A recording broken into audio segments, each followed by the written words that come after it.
থেকে আর ফেলবেন না, বাড়িতে থাকা কোনো খালি বোতল তা দিয়ে বানিয়ে নেবেন একটি সুন্দর জিনিস।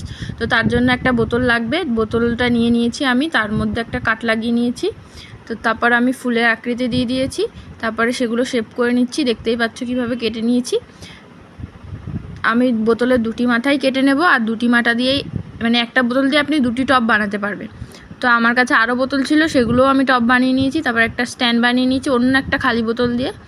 তারপরে আমি টোনসিপ দিয়ে দিচ্ছি বোতলের ভিতরে ড্রেনেজ সিস্টেমের জন্য।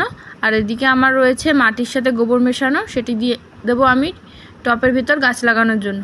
তো এদিকে আমার টপ তৈরি, তো এদিকে আমি গাছ নিয়ে যাব, এই গাছগুলোই আমি লাগিয়ে দেবো টপের ভেতর। তো এখানে দেখছি 5টি গাছ আছে, আর এদিকে আমার 5টি টব বানিয়েছি। তো দেখো কি সুন্দর লাগছে। তো এদিকে আমি এবার জল দিয়ে দেবো, গাছ লাগিয়ে কিছুটা জল দিয়ে দেবো আর মাটিটা বসে যাবে। তারপরে লাগলে আরও কিছুটা মাটি দিয়ে দেবো। তো ভিডিওটা ভালো লাগলে পেজটি ফলো করবেন। Thank you for watching.